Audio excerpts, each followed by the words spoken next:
السلام علیکم ورحمت الله. زه شبیر احمد امین یم. تاسو ته په انویسټمنټ پورټفولیو مینجمنټ یو بل لیکچر کې ښه راغلاست کوم. که تاسو زموږ پریویس لیسن نه وي کتلی نو کاینډلي زموږ هغه پریویس لیسن تاسو وګورئ، ولې چې بیا تاسو په دې لیسن باندې نه پوهیږئ. نننی زموږ چې کوم موضوع ده هغه منی مارکیټ دی. is a type of financial market in which only short-term debt security are traded. دا هغه مارکیټ دی په کوم کې چې شارټ ټرم ډیټ سیکیورټي لنډمهاله د قرضې اسناد دا تبادله کیږي یا اغستل کیږي او خرڅول کیږي. او د دغه منی مارکیټ د پاره څه خصوصیات دي؟ هغه لومړی دا دی چې دا مارکیټیبیلیټي، مطلب دغه کم ډیټ سیکیورټي چې دی په منی مارکیټ کې دا به مارکیټیبیلیټي نه مطلب دا دی چې ژر به خرڅیږي.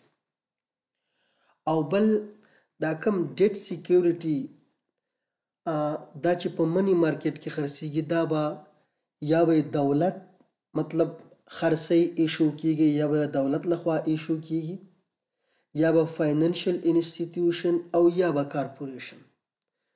دا درې نهادونه غټ دوی کولی شي چې دغه اسناد وویشي او خرڅیږي. هر چاته اجازت نشته دی، هر څوک یې نشي کولی.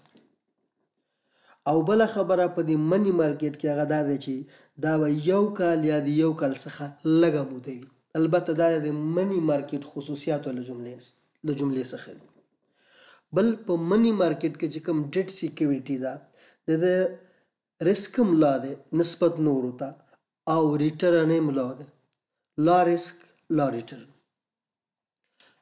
دغه ټایپ آف شارټ ټرم ډیټ سیکیورټي د ډیټ سیکیورټي البته په منی مارکیټ کې د موږ سره چې کوم اقسام دي هغه ټریجري بل یا ټي بل هم ورته وایي، سرټیفیکیټ آف ډیپازټ، کمرشل پیپر، بینک اکسپټنس او ری پرچایز اګریمنټ.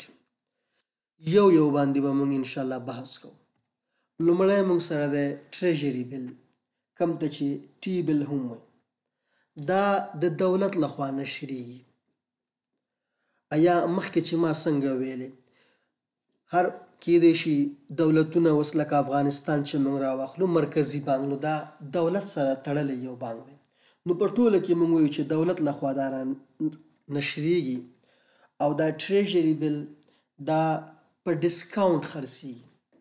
ډسکاونټ پرایس نه مطلب دا دی چې اوس فرض کوو داسې د قبلوو داسې چې دی یو ټریجري بل دغه فیس ویلو د پاسه چې به کوم لیکلي هغه $100 دی او چې دا خرڅیږي ممکن په 90 یا 80 خرڅ شي. نو مطلب د خبرې مې دا دی چې دا ډسکاونټ پرایس باندې خرڅیږي، هغه د اسمي ارزښت څخه په ټیټ قیمت باندې خرڅیږي.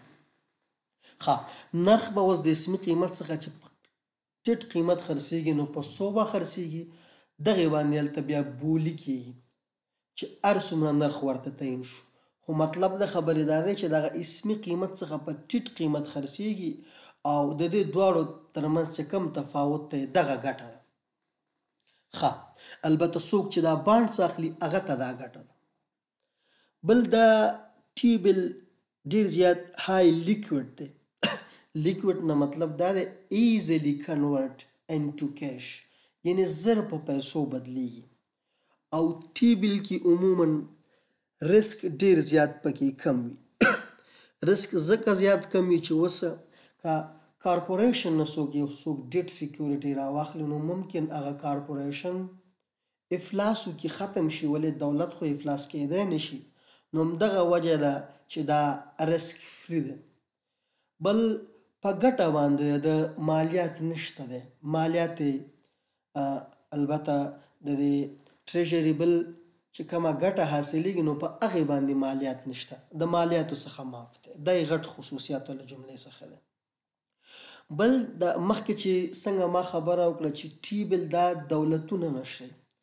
دولتونه ګوره د پیسې د ترلاسه کولو دپاره کله چې مشکل سره مخ شي نو مختلف قسمه لارې لري. ممکن ځینې وخت کې پیسې چاپ کړي نو چې اوس پیسې چاپ کوي ممکن هغه سره د انفلاسیون خطر وي چې انفلاسیون رامنځته نه شي. نو یوه لاره خو به یې کیدای شي دا وي چې دوی د نورو ملکونو نه پیسې راقرض کړي، او یوه لاره یې دا ده چې قرض واخلي شارټ ټرم دپاره خو د خپلو عوامو نه. نو د خپلو عوامو نه به اوس قرض څنګه اخلي؟ دلته دولتونه هغوی ټي بل نشر کړي، ټي بل نشر کړي او مطلب خلکو له عوام هغوی ټي بل واخلي او دولت له پیسې ورکړي. نو دلته دولت د خلکو نه قرضدار دی. نو یوه لاره یې دا ده. نو په ټوله کې موږ ویلې چې ټي بل دا د دولت لخوا نشریږي او خصوصیات هم تاسو سره ما شریک ویډیو ستریږي. نو د چې کوم نیکسټ آینده هغه د منی مارکیټ چې کوم ډیټ سیکیورټي دپاره اقسام دی هغه په نیکسټ کې موږ ډسکس